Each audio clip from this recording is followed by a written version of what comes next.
Blackstone Audio presents 1984 by George Orwell. Part 1, Chapter 1. It was a bright, cold day in April, and the clocks were striking 13. Winston Smith, his chin nuzzled into his breast in an effort to escape the vile wind, slipped quickly through the glass doors of Victory Mansions, though not quickly enough to prevent a swirl of gritty dust from entering along with him. The hallway smelt of boiled cabbage and old rag mats. At one end of it a coloured poster, too large for indoor display, had been tacked to the wall. It depicted simply an enormous face, more than a metre wide, the face of a man of about 45 with a heavy black moustache and ruggedly handsome features. Winston made for the stairs. It was no use trying the lift.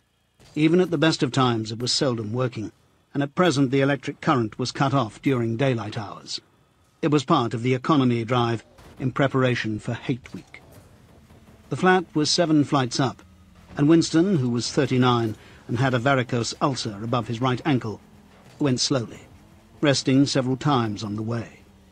On each landing, opposite the lift shaft, the poster with the enormous face gazed from the wall. It was one of those pictures which are so contrived that the eyes follow you about when you move. "Big Brother is watching you," the caption beneath it ran. Inside the flat, a fruity voice was reading out a list of figures which had something to do with the production of pig iron. The voice came from an oblong metal plaque, like a dulled mirror, which formed part of the surface of the right-hand wall. Winston turned a switch, and the voice sank somewhat, though the words were still distinguishable. The instrument, the telescreen it was called, could be dimmed, but there was no way of shutting it off completely. He moved over to the window. A smallish, frail figure, the meagreness of his body merely emphasized by the blue overalls which were the uniform of the party. His hair was very fair, his face naturally sanguine, his skin roughened by coarse soap and blunt razor blades, and the cold of the winter that had just ended. Outside, even through the shut window-pane, the world looked cold. Down in the street, little eddies of wind were whirling dust and torn paper into spirals, and though the sun was shining and the sky a harsh blue, there seemed to be no colour in anything, except the posters that were plastered everywhere. The black mustachioed face gazed down from every commanding corner. There was one on the house front immediately opposite. "Big Brother is watching you," the caption said, while the dark eyes looked deep into Winston's own. Down at street level, another poster, torn at one corner, flapped fitfully in the wind, alternately covering and uncovering the single word, Ingsoc. In the far distance, a helicopter skimmed down between the roofs, hovered for an instant like a bluebottle, and darted away again with a curving flight. It was the police patrol, snooping into people's windows. The patrols did not matter, however. Only the thought police mattered. Behind Winston's back, the voice from the telescreen was still babbling away about pig iron and the over-fulfillment of the 9th three-year plan. The telescreen received and transmitted simultaneously. Any sound that Winston made, above the level of a very low whisper, would be picked up by it. Moreover, so long as he remained within the field of vision which the metal plaque commanded, he could be seen as well as heard. There was, of course, no way of knowing whether you were being watched at any given moment. How often or on what system the thought police plugged in on any individual wire was guesswork. It was even conceivable that they watched everybody, all the time. But at any rate, they could plug in your wire whenever they wanted to. You had to live, did live, from habit that became instinct, in the assumption that every sound you made was overheard, and except in darkness, every movement scrutinized. Winston kept his back turned to the telescreen. It was safer, though, as he well knew, even a back can be revealing. A kilometre away, the Ministry of Truth, his place of work, towered vast and white above the grimy landscape. This, he thought with some sort of vague distaste, this was London, chief city of Airstrip 1, itself the third most populous of the provinces of Oceania. He tried to squeeze out some childhood memory that should tell him whether London had always been quite like this. Were there always these vistas of rotting 19th-century houses, their sides shored up with baulks of timber, their windows patched with cardboard, and their roofs with corrugated iron, their crazy garden walls sagging in all directions? And the bomb sites, where the plaster dust whirled in the air, and the willow herbs straggled over the heaps of rubble, and the places where the bombs had cleared a larger path, and there had sprung up sordid colonies of wooden dwellings, like chicken houses. But it was no use. He could not remember. Nothing remained of his childhood except a series of bright-lit tableaux occurring against no background and mostly unintelligible. The Ministry of Truth, Minitrue in Newspeak, was startlingly different from any other object in sight. It was an enormous pyramidal structure of glittering white concrete, soaring up terrace after terrace, 300 meters into the air. From where Winston stood, it was just possible to read, picked out on its white face in elegant lettering, the three slogans of the party. War is peace. Freedom is slavery. Ignorance is strength. The Ministry of Truth contained, it was said, 3,000 rooms above ground level and corresponding ramifications below. Scattered about London, there were just 3 other buildings of similar appearance and size. So completely did they dwarf the surrounding architecture that from the roof of Victory Mansions you could see all 4 of them simultaneously. They were the homes of the 4 ministries between which the entire apparatus of government was divided. The Ministry of Truth, which concerned itself with news, entertainment, education, and the fine arts. The Ministry of Peace, which concerned itself with war. The Ministry of Love, which maintained law and order, and the Ministry of Plenty, which was responsible for economic affairs. Their names, in Newspeak, Minitrue, Minipax, Minilove, and Miniplenty. The Ministry of Love was the really frightening one. There were no windows in it at all. Winston had never been inside the Ministry of Love, nor within half a kilometre of it.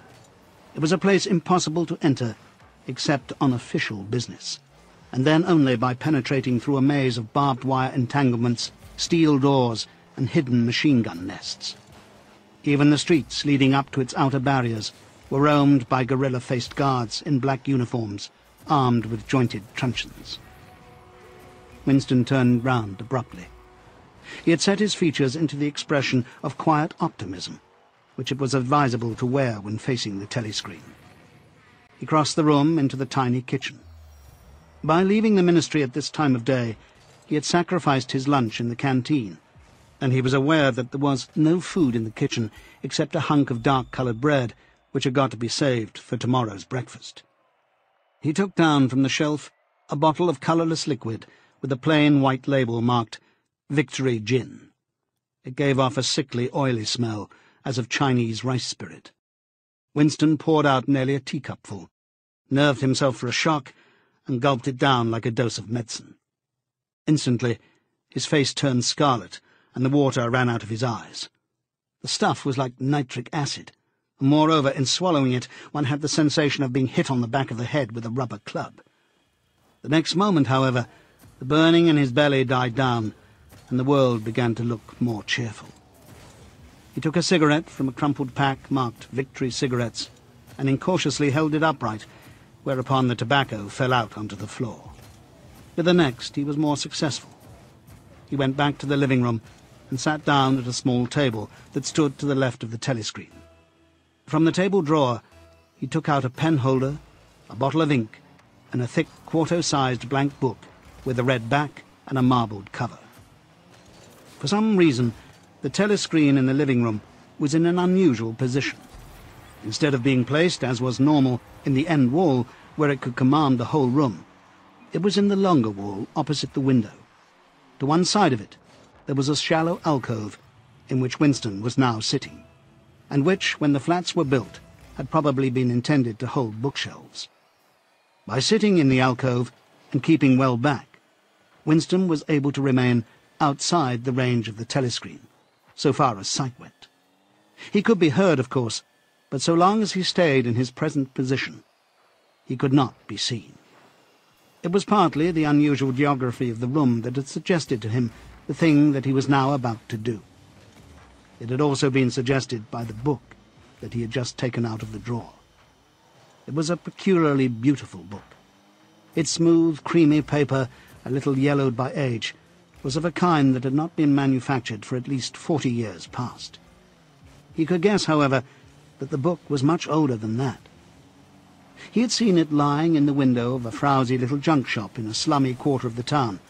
Just what quarter he did not now remember, and had been stricken immediately by an overwhelming desire to possess it. Party members were supposed not to go into ordinary shops. Dealing on the free market, it was called. But the rule was not strictly kept, because there were various things, such as shoelaces and razor blades, which it was impossible to get hold of in any other way. He had given a quick glance up and down the street, and then had slipped inside and bought the book for $2.50. At the time, he was not conscious of wanting it for any particular purpose. He had carried it guiltily home in his briefcase. Even with nothing written in it, it was a compromising possession. The thing that he was about to do was to open a diary. This was not illegal. Nothing was illegal, since there were no longer any laws. But if detected, it was reasonably certain that it would be punished by death, or at least by 25 years in a forced labour camp. Winston fitted a nib into the penholder and sucked it to get the grease off. The pen was an archaic instrument, seldom used even for signatures, and he had procured one furtively, and with some difficulty, simply because of a feeling that the beautiful creamy paper deserved to be written on with a real nib, instead of being scratched with an ink pencil. Actually, he was not used to writing by hand. Apart from very short notes, it was usual to dictate everything into the speakwrite, which was, of course, impossible for his present purpose. He dipped the pen into the ink, and then faltered for just a second. A tremor had gone through his bowels. To mark the paper was the decisive act. In small, clumsy letters, he wrote, April 4th, 1984. He sat back. A sense of complete helplessness had descended upon him. To begin with, he did not know with any certainty that this was 1984. It must be around that date, since he was fairly sure that his age was 39, and he believed that he had been born in 1944 or 1945. But it was never possible nowadays to pin down any date within a year or two. For whom, it suddenly occurred to him to wonder, was he writing this diary? For the future? For the unborn? His mind hovered for a moment around the doubtful date on the page, and then fetched up with a bump against the newspeak word, doublethink. For the first time, the magnitude of what he had undertaken came home to him. How could you communicate with the future? It was of its nature impossible. Either the future would resemble the present, in which case it would not listen to him, or it would be different from it, and his predicament would be meaningless. For some time he sat gazing stupidly at the paper. The telescreen had changed over to strident military music. It was curious that he seemed not merely to have lost the power of expressing himself, but even to have forgotten what it was that he had originally intended to say. For weeks past he had been making ready for this moment, and it had never crossed his mind that anything would be needed except courage. The actual writing would be easy. All he had to do was to transfer to paper the interminable restless monologue that had been running inside his head literally for years. At this moment, however, even the monologue had dried up. Moreover, his varicose ulcer had begun itching unbearably. He dared not scratch it, because if he did so, it always became inflamed. The seconds were ticking by. He was conscious of nothing except the blankness of the page in front of him, the itching of the skin above his ankle, the blaring of the music, and a slight booziness caused by the gin. Suddenly, he began writing in sheer panic, only imperfectly aware of what he was setting down. His small but childish handwriting straggled up and down the page, shedding first its capital letters and finally even its full stops. April 4th, 1984. Last night to the flicks. All war films. One very good one of a ship full of refugees being bombed somewhere in the Mediterranean. Audience much amused by shots of a great, huge, fat man trying to swim away with a helicopter after him. First you saw him wallowing along in the water like a porpoise. Then you saw him through the helicopter's gun sights. Then he was full of holes, and the sea round him turned pink, and he sank as suddenly as though the holes had let in the water. Audience shouting with laughter when he sank. Then you saw a lifeboat full of children with a helicopter hovering over it. There was a middle-aged woman, might have been a Jewess, sitting up in the bow with a little boy about 3 years old in her arms. Little boy screaming with fright and hiding his head between her breasts, as if he was trying to burrow right into her, and the woman putting her arms around him and comforting him, although she was blue with fright herself. All the time covering him up as much as possible, as if she thought her arms could keep the bullets off him. Then the helicopter planted a 20-kilo bomb in among them. Terrific flash, and the boat went all to matchwood. Then there was a wonderful shot of a child's arm going up, right up into the air. A helicopter with a camera in its nose must have followed it up, and there was a lot of applause from the party seats. But a woman down in the prole part of the house suddenly started kicking up a fuss and shouting that they didn't oughter showed it, not in front of the kids. They didn't. It ain't right. Not in front of the kids, it ain't. Until the police turned her out. I don't suppose anything happened to her. Nobody cares what the proles say. Typical prole reaction. They never... Winston stopped writing, partly because he was suffering from cramp. He did not know what had made him pour out this stream of rubbish. But the curious thing was that while he was doing so, a totally different memory had clarified itself in his mind, to the point where he almost felt equal to writing it down. It was, he now realized, because of this other incident, that he had suddenly decided to come home and begin the diary today. It had happened that morning at the ministry, if anything so nebulous could be said to happen. It was nearly 1100, and in the records department where Winston worked, they were dragging the chairs out of the cubicles and grouping them in the centre of the hall opposite the big telescreen, in preparation for the 2 minutes hate. Winston was just taking his place in one of the middle rows when two people whom he knew by sight, but had never spoken to, came unexpectedly into the room.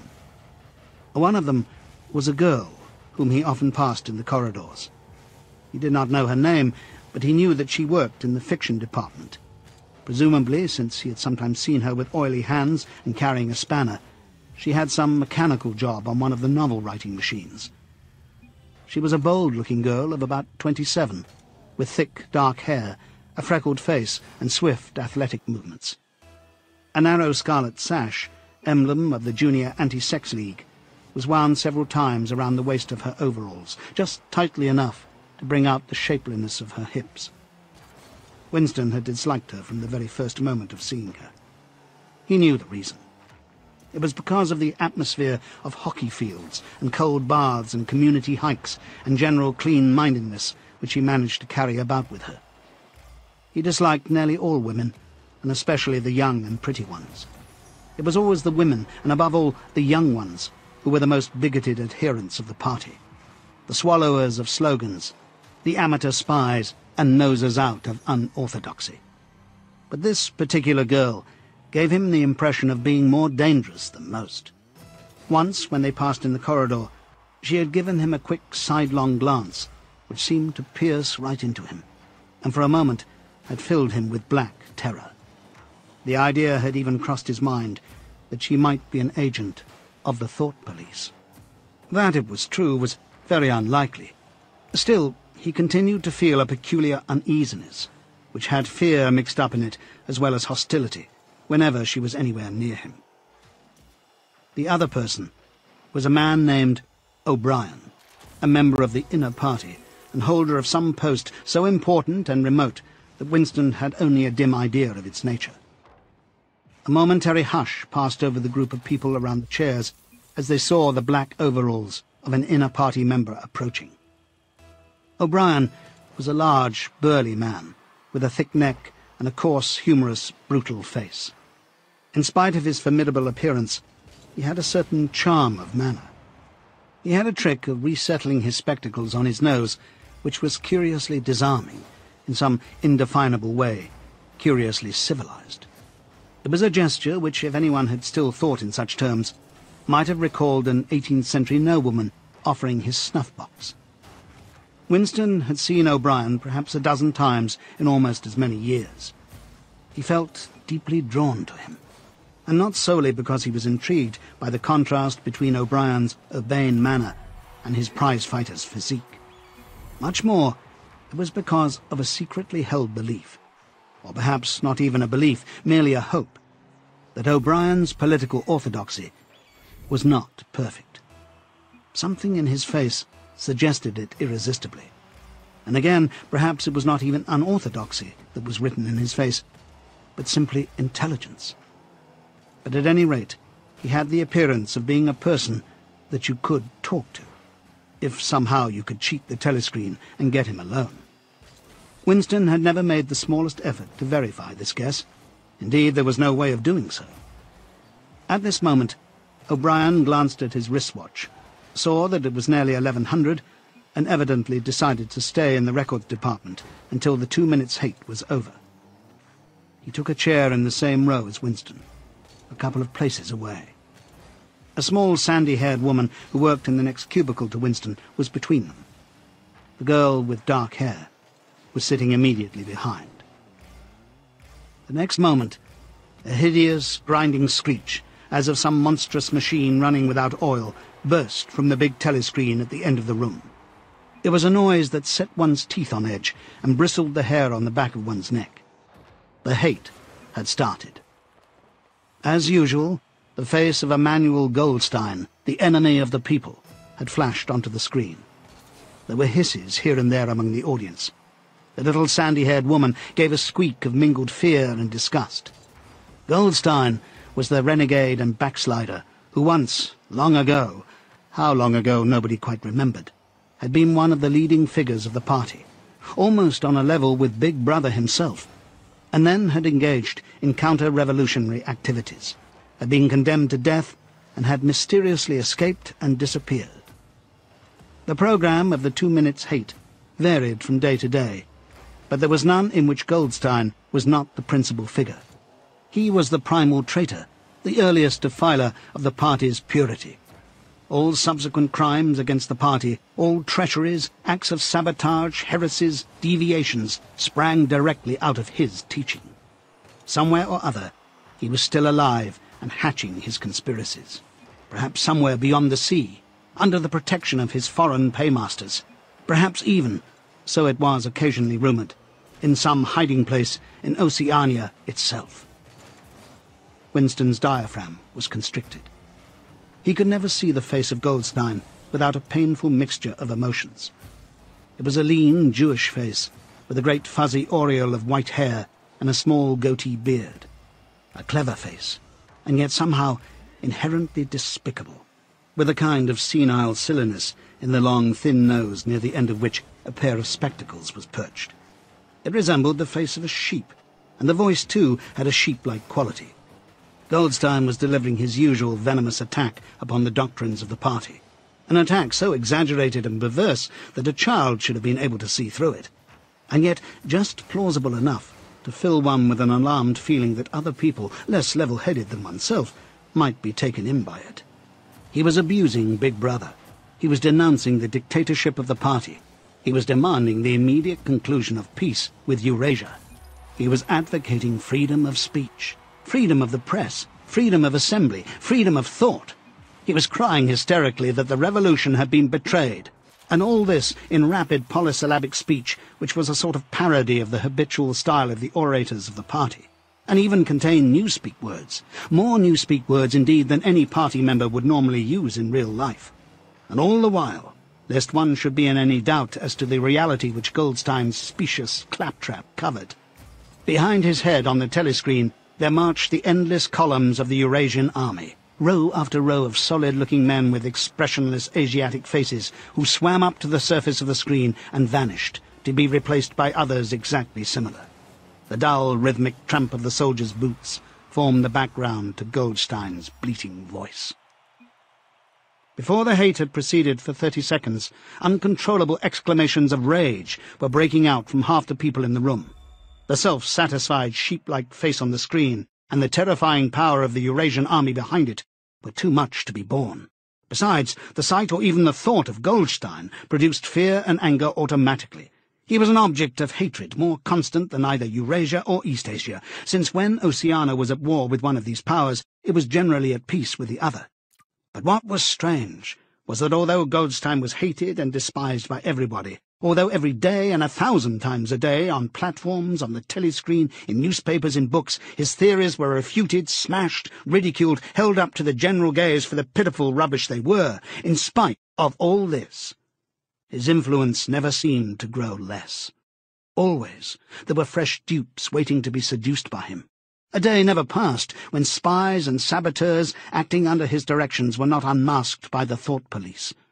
He was the commander of a vast shadowy army, an underground network of conspirators dedicated to the overthrow of the state. The Brotherhood, its name was supposed to be. There were also whispered stories of a terrible book, a compendium of all the heresies of which Goldstein was the author and which circulated clandestinely here and there. It was a book without a title. People referred to it, if at all, simply as the book. But one knew of such things only through vague rumours. Neither the Brotherhood nor the book was a subject that any ordinary party member would mention, if there was a way of avoiding it. In its second minute, the hate rose to a frenzy. People were leaping up and down in their places and shouting at the tops of their voices in an effort to drown the maddening, bleating voice that came from the screen. The little sandy-haired woman had turned bright pink, and her mouth was opening and shutting like that of a landed fish. Even O'Brien's heavy face was flushed. He was sitting very straight in his chair, his powerful chest swelling and quivering, as though he were standing up to the assault of a wave.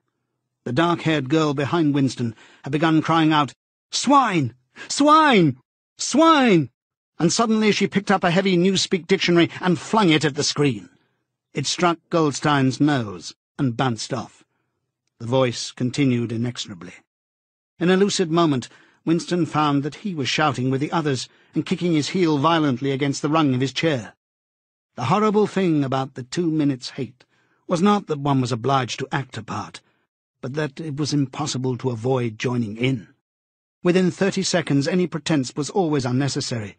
A hideous ecstasy of fear and vindictiveness, a desire to kill, to torture, to smash faces in with a sledgehammer, seemed to flow through the whole group of people like an electric current, turning one even against one's will into a grimacing, screaming lunatic. And yet the rage that one felt was an abstract, undirected emotion which could be switched from one object to another like the flame of a blow-lamp. Thus, at one moment, Winston's hatred was not turned against Goldstein at all, but on the contrary, against Big Brother, the party, and the thought police, and at such moments his heart went out to the lonely derided heretic on the screen, sole guardian of truth and sanity in a world of lies.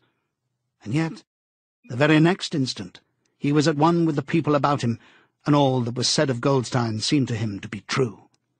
At those moments, his secret loathing of Big Brother changed into adoration, and Big Brother seemed to tower up an invincible, fearless protector, standing like a rock against the hordes of Asia.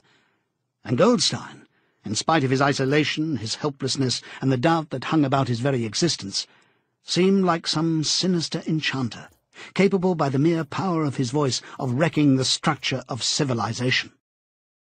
It was even possible at moments to switch one's hatred this way or that by a voluntary act. Suddenly, by the sort of violent effort with which one wrenches one's head away from the pillow in a nightmare, Winston succeeded in transferring his hatred from the face on the screen to the dark-haired girl behind him. Vivid, beautiful hallucinations flashed through his mind. He would flog her to death with a rubber truncheon. He would tie her naked to a stake and shoot her full of arrows like Saint Sebastian. He would ravish her and cut her throat at the moment of climax. Better than before, moreover, he realized why it was that he hated her. He hated her because she was young and pretty and sexless, because he wanted to go to bed with her and would never do so, because round her sweet, supple waist, which seemed to ask you to encircle it with your arm, there was only the odious scarlet sash, aggressive symbol of chastity. The hate rose to its climax.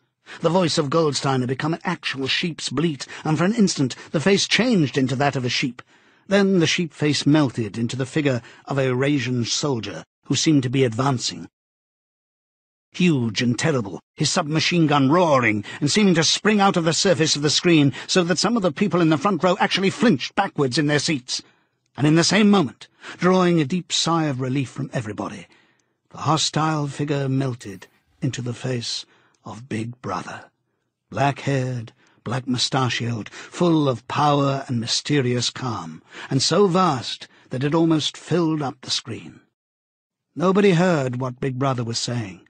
It was merely a few words of encouragement, the sort of words that are uttered in the din of battle, not distinguishable individually, but restoring confidence by the fact of being spoken. Then the face of Big Brother faded away again, and instead the three slogans of the party stood out in bold capitals. War is peace. Freedom is slavery. Ignorance is strength. But the face of Big Brother seemed to persist for several seconds on the screen, as though the impact that it had made on everyone's eyeballs were too vivid to wear off immediately. The little sandy-haired woman had flung herself forward over the back of the chair in front of her. With a tremulous murmur that sounded like, "My Saviour," she extended her arms toward the screen. Then she buried her face in her hands. It was apparent that she was uttering a prayer. At this moment, the entire group of people broke into a deep, slow, rhythmical chant of B, B, B, B, B, B, over and over again, very slowly, with a long pause between the first B and the second, a heavy, murmurous sound, somehow curiously savage, in the background of which one seemed to hear the stamp of naked feet and the throbbing of tom-toms. For perhaps as much as 30 seconds they kept it up. It was a refrain that was often heard in the moments of overwhelming emotion. Partly it was a sort of hymn to the wisdom and majesty of Big Brother. But still more, it was an act of self-hypnosis, a deliberate drowning of consciousness by means of rhythmic noise. Winston's entrails seemed to grow cold. In the 2 minutes' hate, he could not help sharing in the general delirium, but this subhuman chanting of B, B, B, B, always filled him with horror. Of course, he chanted with the rest. It was impossible to do otherwise. To dissemble your feelings, to control your face, to do what everyone else was doing, was an instinctive reaction. But there was a space of a couple of seconds during which the expression in his eyes might conceivably have betrayed him. And it was exactly at this moment that the significant thing happened, if indeed it did happen. Momentarily, he caught O'Brien's eye. O'Brien had stood up. He had taken off his spectacles and was in the act of resettling them on his nose with his characteristic gesture. But there was a fraction of a second when their eyes met, and for as long as it took to happen, Winston knew, yes, he knew, that O'Brien was thinking the same thing as himself. An unmistakable message had passed. It was as though their two minds had opened and the thoughts were flowing from one into the other through their eyes. "I am with you," O'Brien seemed to be saying. "I know precisely what you are feeling. I know all about your contempt, your hatred, your disgust. But don't worry. I am on your side." And then the flash of intelligence was gone, and O'Brien's face was as inscrutable as everybody else's. That was all. And he was already uncertain whether it had happened. Such incidents never had any sequel. All that they did was to keep alive in him the belief or hope that others beside himself were the enemies of the party. Perhaps the rumors of vast underground conspiracies were true after all. Perhaps the Brotherhood really existed. It was impossible, in spite of the endless arrests and confessions and executions, to be sure that the Brotherhood was not simply a myth. Some days he believed in it, some days not. There was no evidence. Only fleeting glimpses that might mean anything or nothing. Snatches of overheard conversation, faint scribbles on lavatory walls. Once even, when two strangers met, a small movement of the hands, which had looked as though it might be a signal of recognition. It was all guesswork. Very likely he had imagined everything. He had gone back to his cubicle without looking at O'Brien again. The idea of following up their momentary contact hardly crossed his mind. It would have been inconceivably dangerous, even if he had known how to set about doing it. For a second, 2 seconds, they had exchanged an equivocal glance, and that was the end of the story. But even that was a memorable event in the locked loneliness in which one had to live. Winston roused himself and sat up straighter. He let out a belch. The gin was rising from his stomach. His eyes refocused on the page. He discovered that while he sat helplessly musing, he had also been writing, as though by automatic action. It was no longer the same cramped, awkward handwriting as before. His pen had slid voluptuously over the smooth paper, printing in large, neat capitals, "Down with Big Brother. Down with Big Brother. Down with Big Brother. Down with Big Brother. Down with Big Brother." Over and over again, filling half a page. He could not help feeling a twinge of panic. It was absurd, since the writing of those particular words was not more dangerous than the initial act of opening the diary. But for a moment he was tempted to tear out the spoiled pages and abandon the enterprise altogether. But he did not do so, however, because he knew that it was useless. Whether he wrote "Down with Big Brother" or whether he refrained from writing it made no difference. Whether he went on with the diary or whether he did not go on with it made no difference. The thought police would get him just the same. He had committed, would still have committed, even if he had not set pen to paper, the essential crime that contained all others in itself. Thought crime, they called it. Thought crime was not a thing that could be concealed forever. You might dodge successfully for a while, even for years. But sooner or later, they were bound to get you. It was always at night. The arrests invariably happened at night. The sudden jerk out of sleep, the rough hand shaking your shoulder, the lights glaring in your eyes, the ring of hard faces round the bed. In the vast majority of cases, there was no trial, no report of the arrest. People simply disappeared, always during the night. Your name was removed from the registers. Every record of everything you had ever done was wiped out. Your one-time existence was denied and then forgotten. You were abolished, annihilated, vaporized was the usual word. For a moment he was seized by a kind of hysteria. He began writing in a hurried, untidy scrawl. "They'll shoot me. I don't care. They'll shoot me in the back of the neck. I don't care. Down with Big Brother. They always shoot you in the back of the neck. I don't care. Down with Big Brother." He sat back in his chair, slightly ashamed of himself, and laid down his pen. The next moment he started violently. There was a knocking at his door. Already? He sat as still as a mouse, in the futile hope that whoever it was might go away after a single attempt. But no, the knocking was repeated. The worst thing of all would be to delay.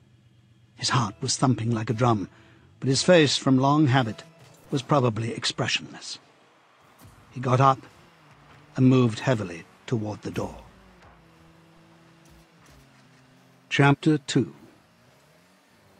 As he put his hand to the doorknob, Winston saw that he had left the diary open on the table. "Down with Big Brother" was written all over it, in letters almost big enough to be legible across the room.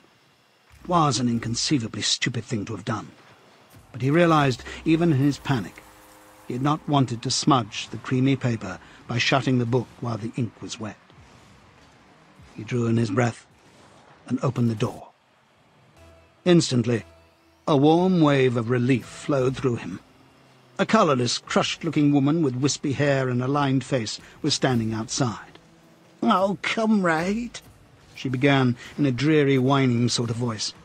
"I thought I heard you come in. Do you think you could come across and have a look at our kitchen sink? It's got blocked up, and—" It was Mrs. Parsons, the wife of a neighbour on the same floor. Mrs. was a word somewhat discountenanced by the party. You were supposed to call everyone comrade, but with some women one used it instinctively. She was a woman of about 30, but looking much older. One had the impression that there was dust in the creases of her face. Winston followed her down the passage. These amateur repair jobs were an almost daily irritation. Victory Mansions were old flats, built in 1930 or thereabouts, and were falling to pieces. The plaster flaked constantly from ceilings and walls, the pipes burst in every hard frost, the roof leaked whenever there was snow. The heating system was usually running at half steam when it was not closed down altogether from motives of economy. Repairs, except what you could do for yourself, had to be sanctioned by remote committees, which were liable to hold up even the mending of a window pane for 2 years. "Of course it's only because Tom isn't home," said Mrs. Parsons vaguely. The Parsons flat was bigger than Winston's, and dingy in a different way. Everything had a battered, trampled-on look, as though the place had just been visited by some large, violent animal. Games, impedimenta, hockey sticks, boxing gloves, a burst football, a pair of sweaty shorts turned inside out, lay all over the floor, and on the table there was a litter of dirty dishes and dog-eared exercise books. On the walls were scarlet banners of the Youth League and the Spies, and a full-sized poster of Big Brother. There was the usual boiled cabbage smell, common to the whole building, but it was shot through by a sharper reek of sweat, which, one knew this at the first sniff, though it was hard to say how, was the sweat of some person not present at the moment. In another room, someone with a comb and a piece of toilet paper was trying to keep tune with the military music, which was still issuing from the telescreen. "It's the children," said Mrs. Parsons, casting a half-apprehensive glance at the door. "They haven't been out today. And, of course—" She had a habit of breaking off her sentences in the middle. The kitchen sink was full nearly to the brim with filthy greenish water, which smelt worse than ever of cabbage. Winston knelt down and examined the angle joint of the pipe. He hated using his hands, and he hated bending down, which was always liable to start him coughing. Mrs. Parsons looked on helplessly. "Of course, if Tom was home, he'd put it right in a moment," she said. "He loves anything like that. He's ever so good with his hands, Tom is." Parsons was Winston's fellow employee at the Ministry of Truth. He was a fattish but active man of paralysing stupidity, a mass of imbecile enthusiasms, one of those completely unquestioning, devoted drudges on whom, more even than on the thought police, the stability of the party depended. At 35, he had just been unwillingly evicted from the Youth League, and before graduating into the Youth League, he had managed to stay on in the Spies for a year beyond the statutory age. At the Ministry, he was employed in some subordinate post for which intelligence was not required. But on the other hand, he was a leading figure on the Sports Committee and all the other committees engaged in organising community hikes, spontaneous demonstrations, saving campaigns, and voluntary activities generally. He would inform you with quiet pride, between whiffs of his pipe, that he had put in an appearance at the community centre every evening for the past 4 years. An overpowering smell of sweat, a sort of unconscious testimony to the strenuousness of his life, followed him about wherever he went, and even remained behind him after he had gone. "Have you got a spanner?" said Winston, fiddling with the nut on the angle joint. "A spanner?" said Mrs. Parsons, immediately becoming invertebrate. "I don't know, I'm sure. Perhaps the children—" There was a trampling of boots and another blast on the comb as the children charged into the living room. Mrs. Parsons brought the spanner. Winston let out the water and disgustedly removed the clot of human hair that had blocked up the pipe. He cleaned his fingers as best he could in the cold water from the tap, and went back into the other room. "Up with your hands!" yelled a savage voice. A handsome, tough-looking boy of 9 had popped up from behind the table and was menacing him with a toy automatic pistol, while his small sister, about 2 years younger, made the same gesture with a fragment of wood. Both of them were dressed in the blue shorts, grey shirts, and red neckerchiefs, which were the uniform of the spies. Winston raised his hands above his head, but with an uneasy feeling, so vicious was the boy's demeanour, that it was not altogether a game. "You're a traitor!" yelled the boy. "You're a thought criminal! You're an Eurasian spy! I'll shoot you! I'll vaporize you! I'll send you to the salt mines!" Suddenly they were both leaping around him, shouting, "Traitor!" and "Thought criminal!" and the little girl imitating her brother in every movement. It was somehow slightly frightening, like the gambling of tiger cubs, which will soon grow up into man-eaters. There was a sort of calculating ferocity in the boy's eye, a quite evident desire to hit or kick Winston, and a consciousness of being very nearly big enough to do so. It was a good job it was not a real pistol he was holding, Winston thought. Mrs. Parsons' eyes flitted nervously from Winston to the children and back again. In the better light of the living room, he noticed with interest that there actually was dust in the creases of her face. "They do get so noisy," she said. "They're disappointed because they couldn't go to see the hanging. That's what it is. I'm too busy to take them, and Tom won't be back from work in time." "Why can't we go and see the hanging?" roared the boy in his huge voice. "Want to see the hanging! Want to see the hanging!" chanted the little girls, still capering round. Some Eurasian prisoners, guilty of war crimes, were to be hanged in the park that evening, Winston remembered.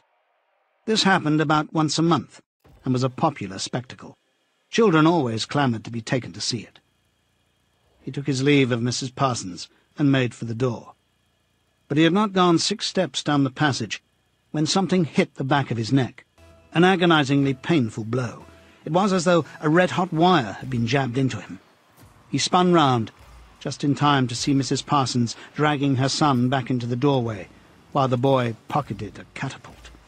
"Goldstein!" bellowed the boy as the door closed on him. But what most struck Winston was the look of helpless fright on the woman's greyish face. Back in the flat, he stepped quickly past the telescreen and sat down at the table again, still rubbing his neck. The music from the telescreen had stopped. Instead, a clipped military voice was reading out, with a sort of brutal relish, a description of the armaments of the new floating fortress which had just been anchored between Iceland and the Faroe Islands. With those children, he thought, that wretched woman must lead a life of terror. Another year, 2 years, and they would be watching her, night and day, for symptoms of unorthodoxy. Nearly all children nowadays were horrible.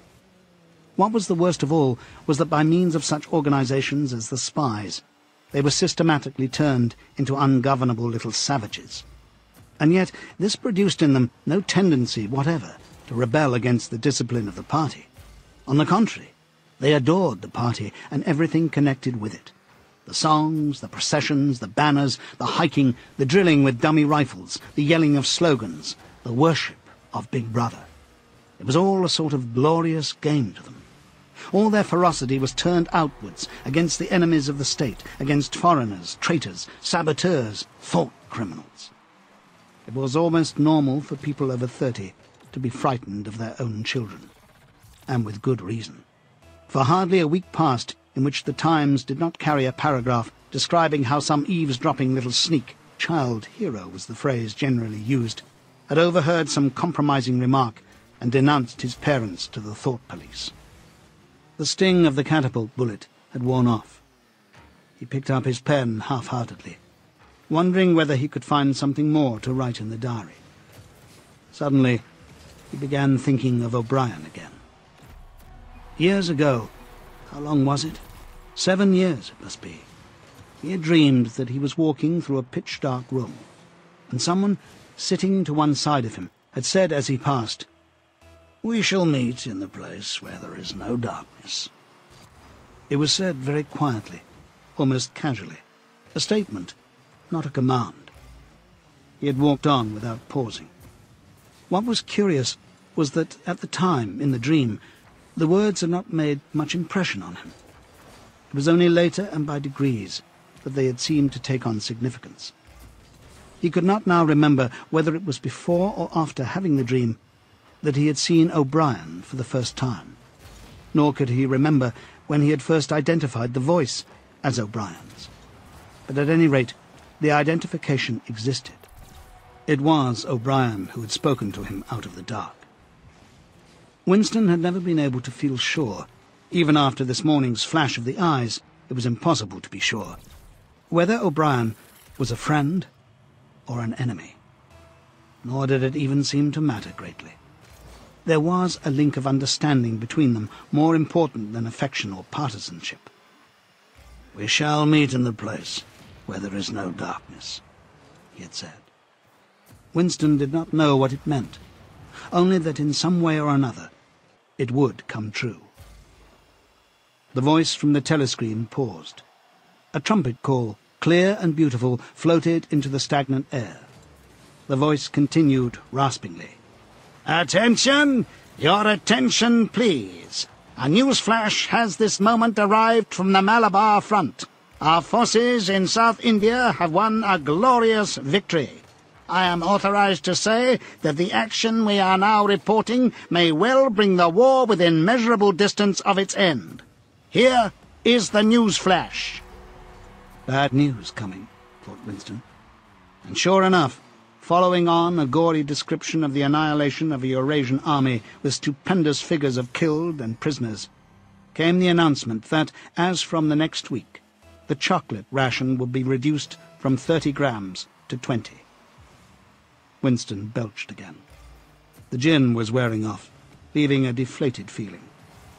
The telescreen, perhaps to celebrate the victory, perhaps to drown the memory of the lost chocolate, crashed into "Oceania, 'tis for thee." You were supposed to stand to attention. However, in his present position, he was invisible. "Oceania, 'tis for thee" gave way to lighter music. Winston walked over to the window, keeping his back to the telescreen. The day was still cold and clear. Somewhere, far away, a rocket bomb exploded with a dull, reverberating roar. About 20 or 30 of them a week were falling on London at present.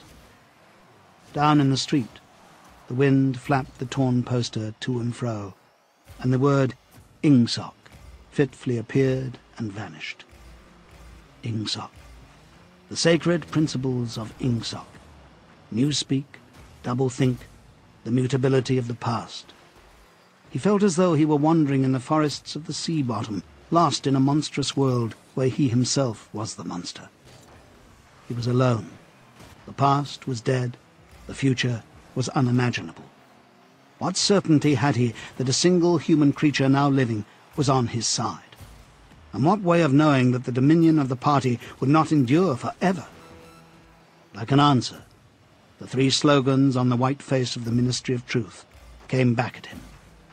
War is peace. Freedom is slavery. Ignorance is strength.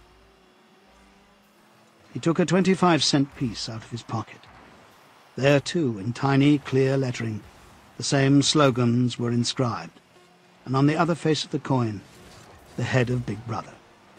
Even from the coin, the eyes pursued you. On coins, on stamps, on the covers of books, on banners, on posters, and on the wrapping of a cigarette packet, everywhere. Always the eyes watching you and the voice enveloping you. Asleep or awake, working or eating, indoors or out of doors, in the bath or in bed, no escape. Nothing was your own, except the few cubic centimeters inside your skull. The sun had shifted round, and the myriad windows of the Ministry of Truth, with the light no longer shining on them, looked grim as the loopholes of a fortress. His heart quailed before the enormous pyramidal shape. It was too strong. It could not be stormed. 1,000 rocket bombs would not batter it down. He wondered again for whom he was writing the diary. For the future? for the past, for an age that might be imaginary. And in front of him there lay not death, but annihilation. The diary would be reduced to ashes, and himself to vapour. Only the thought police would read what he had written, before they wiped it out of existence and out of memory. How could you make an appeal to the future when not a trace of you, not even an anonymous word scribbled on a piece of paper, could physically survive? The telescreen struck 14. He must leave in 10 minutes. He had to be back at work by 14:30. Curiously, the chiming of the hour seemed to have put new heart into him. He was a lonely ghost uttering a truth that nobody would ever hear. But so long as he uttered it, in some obscure way, the continuity was not broken. It was not by making yourself heard, but by staying sane, that you carried on the human heritage. He went back to the table, dipped his pen, and wrote, "To the future, or to the past, to a time when thought is free, when men are different from one another and do not live alone, to a time when truth exists and what is done cannot be undone. From the age of uniformity, from the age of solitude, from the age of Big Brother, from the age of doublethink. Greetings." He was already dead, he reflected. It seemed to him that it was only now, when he had begun to be able to formulate his thoughts, that he had taken the decisive step. The consequences of every act are included in the act itself. He wrote, "Thought crime does not entail death. Thought crime is death." Now that he had recognized himself as a dead man, it became important to stay alive as long as possible. 2 fingers of his right hand were ink-stained. It was exactly the kind of detail that might betray him. Some nosing zealot in the ministry. A woman, probably. Someone like the little sandy-haired woman or the dark-haired girl from the fiction department might start wondering why he'd been writing during the lunch interval, why he had used an old-fashioned pen. What had he been writing? And then drop a hint in the appropriate quarter. He went to the bathroom and carefully scrubbed the ink away with the gritty dark brown soap, which rasped your skin like sandpaper and was, therefore, well adapted for this purpose. He put the diary away in the drawer. It was quite useless to think of hiding it, but he could at least make sure whether or not its existence had been discovered. A hair laid across the page ends was too obvious. With the tip of his finger, he picked up an identifiable grain of whitish dust and deposited it on the corner of the cover, where it was bound to be shaken off if the book was moved. Chapter 3. Winston was dreaming of his mother. He must, he thought, have been 10 or 11 years old when his mother had disappeared. She was a tall, statuesque, rather silent woman, with slow movements and magnificent fair hair. His father he remembered more vaguely as dark and thin, dressed always in neat dark clothes. Winston remembered especially the very thin soles of his father's shoes, and wearing spectacles. The 2 of them must evidently have been swallowed up in one of the first great purges of the 50s. At that moment, his mother was sitting in some place deep down beneath him, with his young sister in her arms. He didn't remember his sister at all, except as a tiny, feeble baby, always silent, with large, watchful eyes. Both of them were looking up at him. They were down in some subterranean place, the bottom of a well, for instance, or a very deep grave.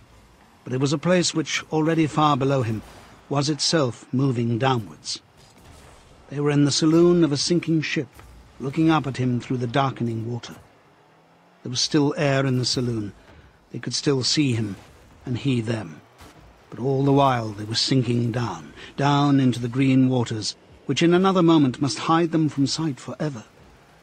He was out in the light and the air, while they were being sucked down to death. And they were down there because he was up here. He knew it, and they knew it, and he could see the knowledge in their faces. There was no reproach either in their faces or in their hearts, only the knowledge that they must die in order that he might remain alive, and that this was part of the unavoidable order of things. He could not remember what had happened, but he knew in his dream that in some way the lives of his mother and his sister had been sacrificed to his own.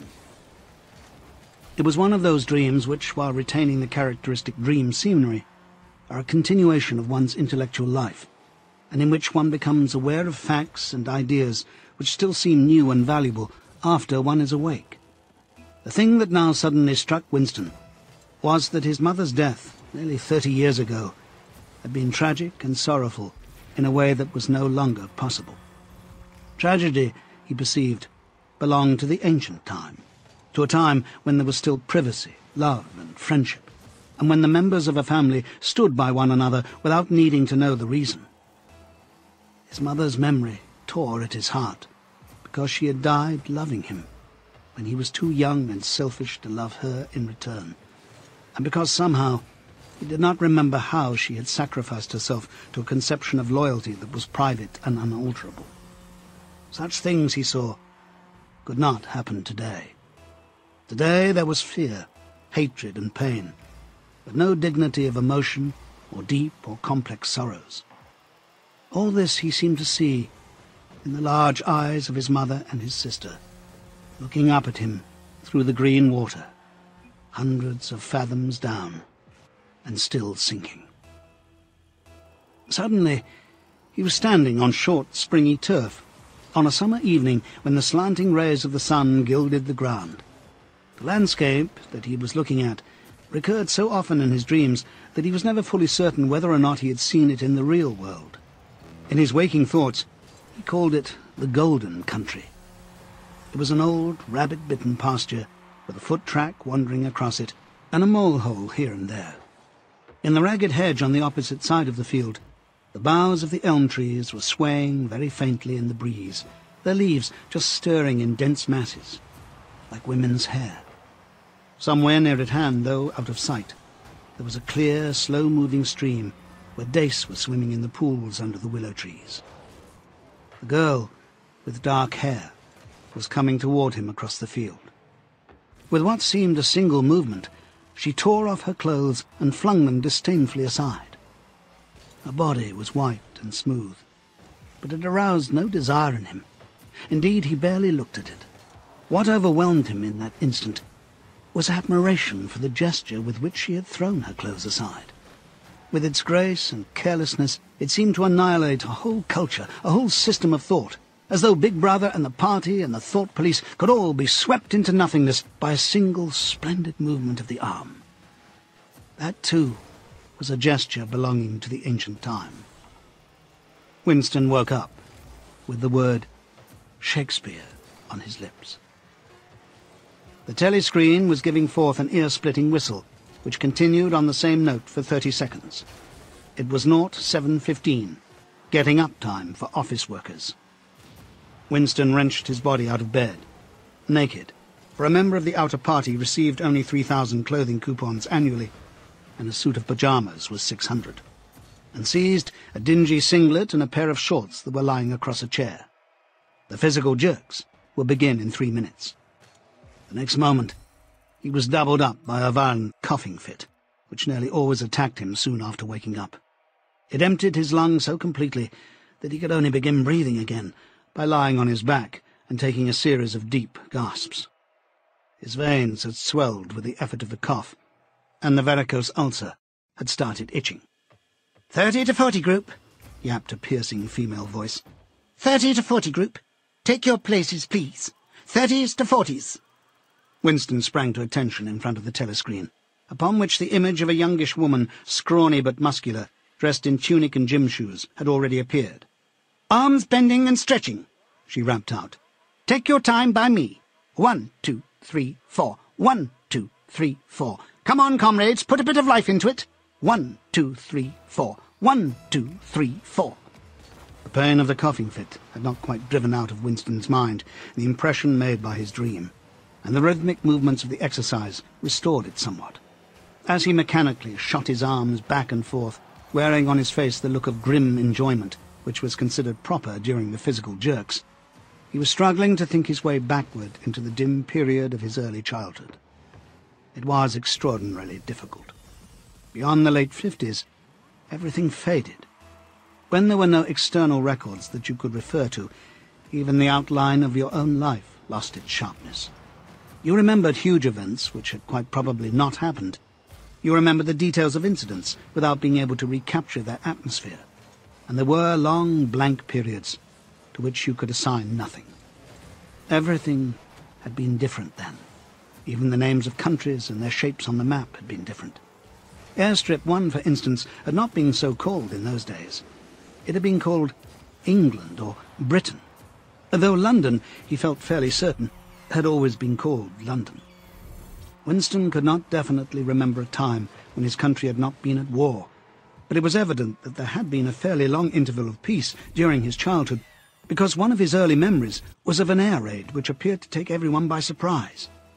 Perhaps it was the time when the atomic bomb had fallen on Colchester. He did not remember the raid itself, but he did remember his father's hand clutching his own as they hurried down, down into some place deep in the earth, round and round a spiral staircase which rang under his feet and which finally so wearied his legs that he began whimpering and they had to stop and rest. His mother, in her slow, dreamy way, was following a long way behind them. She was carrying his baby sister, or perhaps it was only a bundle of blankets that she was carrying. He was not certain whether his sister had been born then.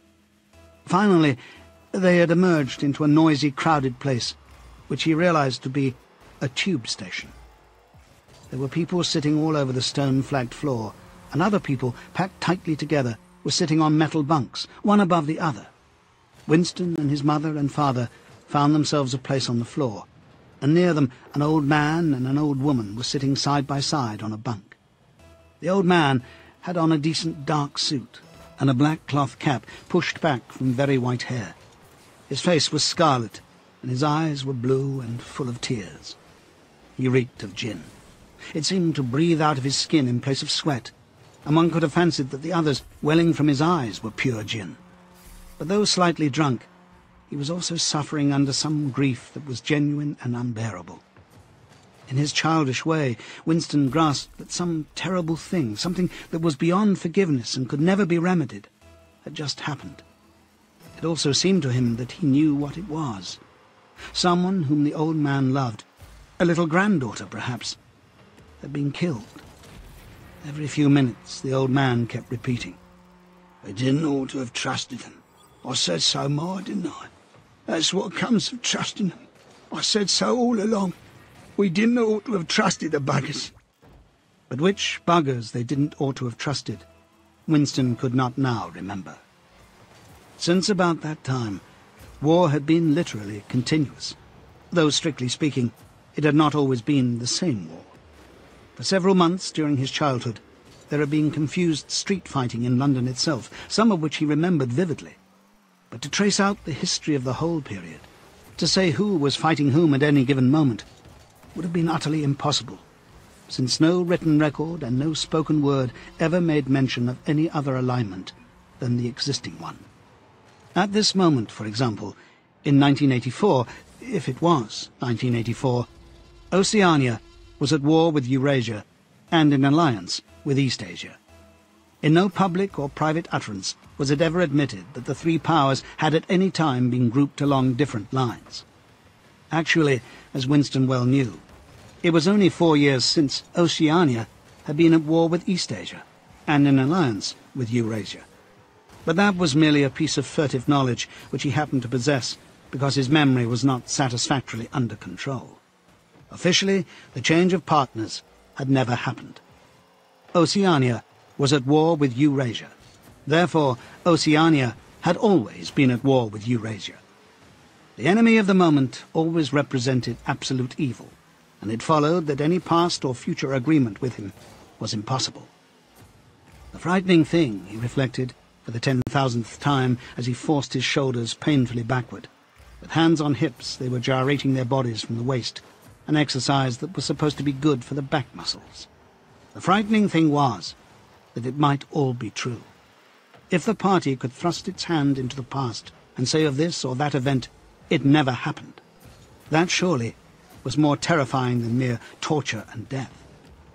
The party said that Oceania had never been in alliance with Eurasia.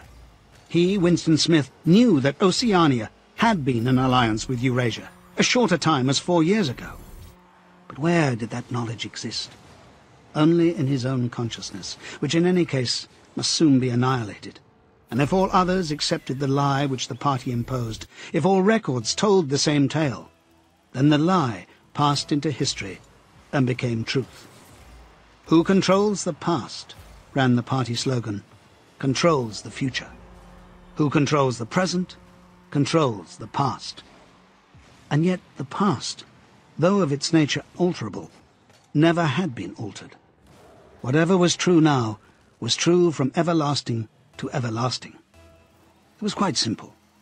All that was needed was an unending series of victories over your own memory. Reality control, they called it in Newspeak.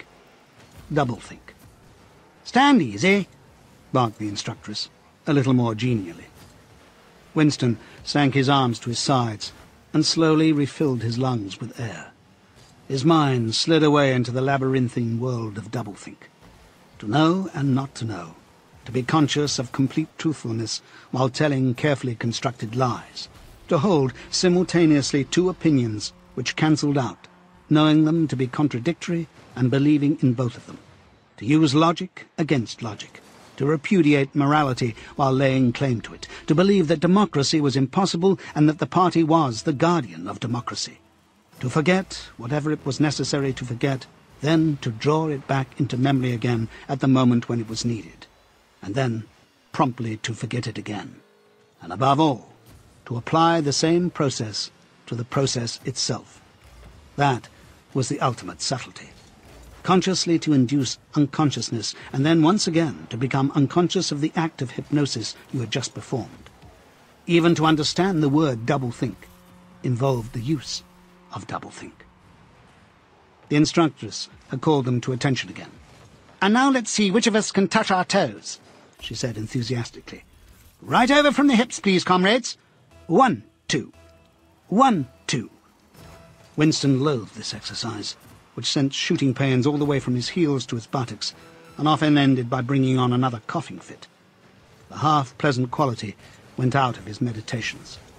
The past, he reflected, had not merely been altered, it had been actually destroyed. For how could you establish even the most obvious fact when there existed no record outside your own memory? He tried to remember in what year he had first heard mention of Big Brother. He thought it must have been at some time in the 60s, but it was impossible to be certain. In the party histories, of course, Big Brother figured as the leader and guardian of the revolution since its very earliest days. His exploits had been gradually pushed backwards in time until already they extended into the fabulous world of the 40s and the 30s, when the capitalists in their strange cylindrical hats still rode through the streets of London in great gleaming motor cars or horse carriages with glass sides. There was no knowing how much of this legend was true and how much invented. Winston could not even remember at what date the party itself had come into existence.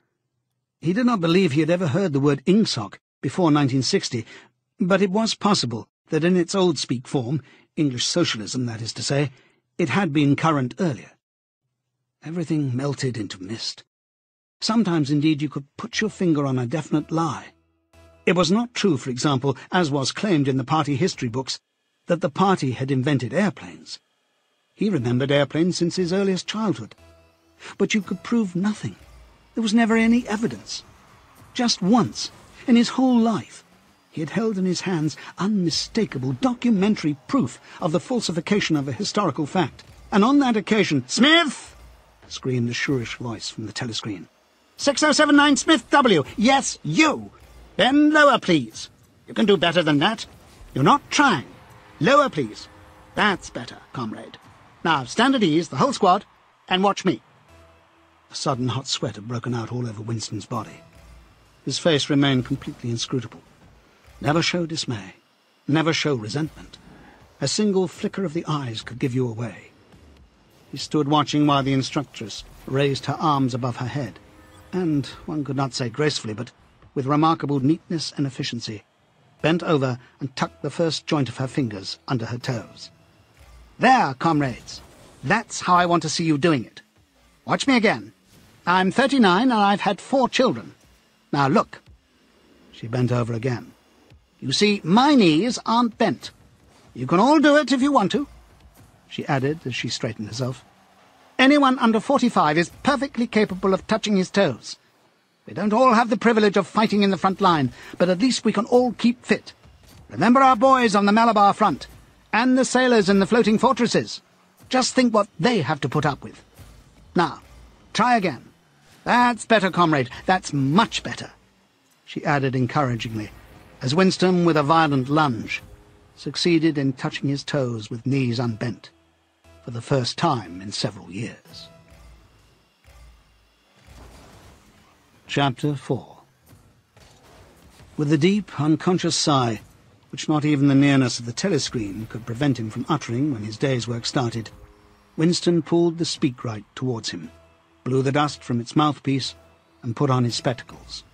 Then he unrolled and clipped together 4 small cylinders of paper, which had already flopped out of the pneumatic tube on the right-hand side of his desk. In the walls of the cubicle there were 3 orifices. To the right of the speakwrite, a small pneumatic tube for written messages. To the left, a larger one for newspapers. And in the side wall, within easy reach of Winston's arm, a large oblong slit protected by a wire grating. This last was for the disposal of waste paper. Similar slits existed in thousands or tens of thousands throughout the building, not only in every room, but at short intervals in every corridor. For some reason, they were nicknamed memory holes. When one knew that any document was due for destruction, or even when one saw a scrap of waste paper lying about, it was an automatic action to lift the flap of the nearest memory hole and drop it in, whereupon it would be whirled away on a current of warm air to the enormous furnaces which were hidden somewhere in the recesses of the building. Winston examined the 4 slips of paper which he had unrolled. Each contained a message of only 1 or 2 lines in the abbreviated jargon, not actually newspeak, but consisting largely of newspeak words, which was used in the Ministry for internal purposes. They ran: Times, 17.3.84. BB speech, mal-reported, Africa, rectify. Times, 19.12.83. Forecasts 3YP, 4th quarter, 83 misprints, verify current issue. Times, 14.2.84. Mini plenty, mal-quoted, chocolate, rectify. Times, 3.12.83. Reporting BB day order, double plus ungood, refs unpersons, rewrite, full-wise upsub, anti-filing. With a faint feeling of satisfaction, Winston laid the 4th message aside. It was an intricate and responsible job, and had better be dealt with last. The other 3 were routine matters, though the second one would probably mean some tedious wading through lists of figures. Winston dialed back numbers on the telescreen and called for the appropriate issues of the Times, which slid out of the pneumatic tube after only a few minutes' delay. The messages he had received referred to articles or news items which, for one reason or another, it was thought necessary to alter, or, as the official phrase had it, to rectify. For example, it appeared from the Times of the 17th of March that Big Brother, in his speech of the previous day, had predicted that the South Indian front would remain quiet, but that a Eurasian offensive would shortly be launched in North Africa. As it happened, the Eurasian Higher Command had launched its offensive in South India and left North Africa alone. It was therefore necessary to rewrite a paragraph of Big Brother's speech in such a way as to make him predict the thing that had actually happened. Or again, the Times of the 19th of December had published the official forecasts of the output of various classes of consumption goods in the 4th quarter of 1983, which was also the 6th quarter of the 9th 3-year plan. Today's issue contained a statement of the actual output, from which it appeared that the forecasts were, in every instance, grossly wrong. Winston's job was to rectify the original figures by making them agree with the later ones. As for the 3rd message, it referred to a very simple error which could be set right in a couple of minutes. As short a time ago as February, the Ministry of Plenty had issued a promise, a categorical pledge, were the official words, that there would be no reduction of the chocolate ration during 1984. Actually, as Winston was aware, the chocolate ration was to be reduced from 30 grams to 20 at the end of the present week. All that was needed was to substitute for the original promise a warning that it would probably be necessary to reduce the ration at some time in April. As soon as Winston had dealt with each of the messages, he clipped his speak-written corrections to the appropriate copy of the Times and pushed them into the pneumatic tube. Then, with a movement which was as nearly as possible unconscious, he crumpled up the original message and any notes that he himself had made and dropped them into the memory hole to be devoured by the flames.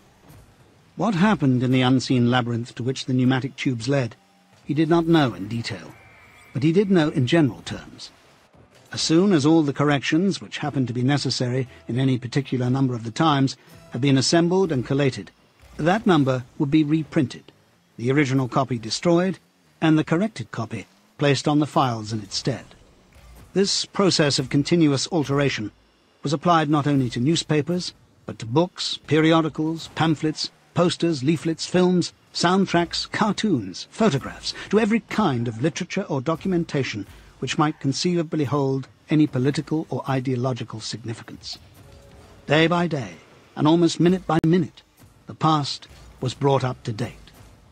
In this way, every prediction made by the party could be shown by documentary evidence to have been correct.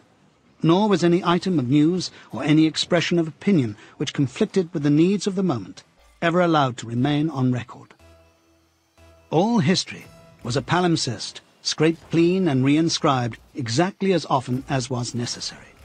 In no case would it have been possible, once the deed was done, to prove that any falsification had taken place. The largest section of the records department, far larger than the one in which Winston worked, consisted simply of persons whose duty it was to track down and collect all copies of books, newspapers, and other documents which had been superseded and were due for destruction. A number of the Times, which might, because of changes in political alignment or mistaken prophecies uttered by Big Brother, have been rewritten a dozen times, still stood on the files bearing its original date, and no other copy existed to contradict it. Books also were recalled and rewritten again and again, and were invariably reissued without any admission that any alteration had been made. Even the written instructions which Winston received, and which he invariably got rid of as soon as he had dealt with them, never stated or implied that an act of forgery was to be committed. Always the reference was to slips, errors, misprints, or misquotations, which it was necessary to put right in the interests of accuracy. But actually, he thought, as he readjusted the Ministry of Plenty's figures, it was not even forgery. It was merely the substitution of one piece of nonsense for another. Most of the material that you were dealing with had no connection with anything in the real world, not even the kind of connection that is contained in a direct lie. Statistics were just as much a fantasy in their original version as in their rectified version. A great deal of the time, you were expected to make them up out of your head. For example, the Ministry of Plenty's forecast had estimated the output of boots for the quarter at 145 million pairs. The actual output was given as 62 millions.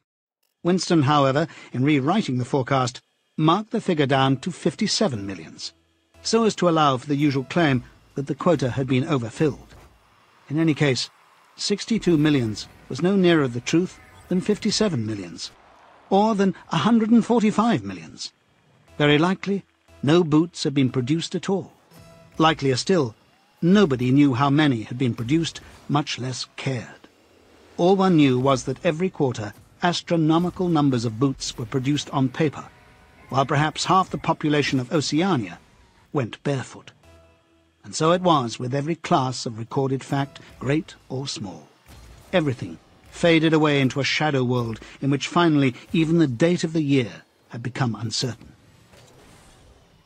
Winston glanced across the hall. In the corresponding cubicle on the other side, a small, precise-looking, dark-chinned man named Tillotson was working steadily away with a folded newspaper on his knee and his mouth very close to the mouthpiece of the speakwrite. He had the air of trying to keep what he was saying a secret between himself and the telescreen. He looked up, and his spectacles darted a hostile flash in Winston's direction. Winston hardly knew Tillotson, and had no idea what work he was employed on. People in the records department did not readily talk about their jobs. In the long, windowless hall, with its double row of cubicles and its endless rustle of papers and hum of voices murmuring into speakwrites, there were quite a dozen people whom Winston did not even know by name, though he daily saw them hurrying to and fro in the corridors or gesticulating in the 2 minutes hate. He knew that in the cubicle next to him, the little woman with sandy hair toiled day in, day out, simply at tracking down and deleting from the press the names of people who had been vaporized and were therefore considered never to have existed. There was a certain fitness in this, since her own husband had been vaporized a couple of years earlier. And a few cubicles away, a mild, ineffectual, dreamy creature named Ampleforth, with very hairy ears and a surprising talent for juggling with rhymes and meters, was engaged in producing garbled versions, definitive texts they were called, of poems which had become ideologically offensive, but which, for one reason or another, were to be retained in the anthologies. And this hall, with its 50 workers or thereabouts, was only one subsection, a single cell, as it were, in the huge complexity of the records department. Beyond, above, below, were other swarms of workers engaged in an unimaginable multitude of jobs. There were the huge printing shops, with their sub-editors, their typography experts, and their elaborately equipped studios for the faking of photographs. There was the teleprogram section with its engineers, its producers, and its teams of actors, specially chosen for their skill in imitating voices. There were the armies of reference clerks, whose job was simply to draw up lists of books and periodicals which were due for recall.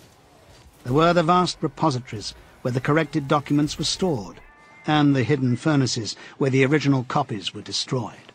And somehow or other, quite anonymous, there were the directing brains who coordinated the whole effort and laid down the lines of policy which made it necessary that this fragment of the past should be preserved, that one falsified, and the other rubbed out of existence. And the records department, after all, was itself only a single branch of the Ministry of Truth, whose primary job was not to reconstruct the past, but to supply the citizens of Oceania with newspapers, films, textbooks, telescreen programs, plays, novels, with every conceivable kind of information, instruction, or entertainment, from a statue to a slogan, from a lyric poem to a biological treatise, and from a child's spelling book to a Newspeak dictionary. And the ministry had not only to supply the multifarious needs of the party, but also to repeat the whole operation at a lower level for the benefit of the proletariat. There was a whole chain of separate departments dealing with proletarian literature, music, drama, and entertainment generally. Here were produced rubbishy newspapers containing almost nothing except sport, crime, and astrology, sensational 5-cent novelettes, films oozing with sex, and sentimental songs which were composed entirely by mechanical means on a special kind of kaleidoscope known as a versificator. There was even a whole subsection, pornosec, as it was called in Newspeak, engaged in producing the lowest kind of pornography, which was sent out in sealed packets, and which no party member, other than those who worked on it, was permitted to look at. 3 messages had slid out of the pneumatic tube while Winston was working, but they were simple matters, and he had disposed of them before the 2 minutes hate interrupted him. When the hate was over, he returned to his cubicle, took the Newspeak dictionary from the shelf, pushed the speakwrite to one side, cleaned his spectacles, and settled down to his main job of the morning. Winston's greatest pleasure in life was in his work. Most of it was a tedious routine, but included in it there were also jobs so difficult and intricate that you could lose yourself in them as in the depths of a mathematical problem. Delicate pieces of forgery in which you had nothing to guide you except your knowledge of the principles of Ingsoc and your estimate of what the party wanted you to say. Winston was good at this kind of thing. On occasion, he had even been entrusted with the rectification of the Times' leading articles, which were written entirely in Newspeak. He unrolled the message that had been set aside earlier. It ran, Times 3.12.83, reporting BB day order, double plus ungood refs, unpersons, rewrite, full-wise, upsub, anti-filing. In Old Speak, or Standard English, this might be rendered, the reporting of Big Brother's order for the day in the Times of December the 3rd, 1983, is extremely unsatisfactory and makes reference to non-existent persons. Rewrite it in full and submit your draft to higher authority before filing. Winston read through the offending article. Big Brother's order for the day, it seemed, had been chiefly devoted to praising the work of an organisation known as FFCC, which supplied cigarettes and other comforts to the sailors in the floating fortresses. A certain Comrade Withers, a prominent member of the inner party, had been singled out for special mention and awarded a decoration, the Order of Conspicuous Merit, 2nd Class. 3 months later, FFCC had suddenly been dissolved with no reasons given. One could assume that Withers and his associates were now in disgrace, but there had been no report of the matter in the press or on the telescreen. That was to be expected, since it was unusual for political offenders to be put on trial or even publicly denounced. The great purges involving thousands of people with public trials of traitors and thought criminals who made abject confessions of their crimes and were afterwards executed were special showpieces, not occurring oftener than once in a couple of years. More commonly, people who had incurred the displeasure of the party simply disappeared and were never heard of again. One never had the smallest clue as to what had happened to them. In some cases, they might not even be dead. Perhaps 30 people personally known to Winston, not counting his parents, had disappeared at one time or another. Winston stroked his nose gently with a paperclip. In the cubicle across the way, Comrade Tillotson was still crouching secretively over his speakwrite. He raised his head for a moment. Again, the hostile spectacle flash.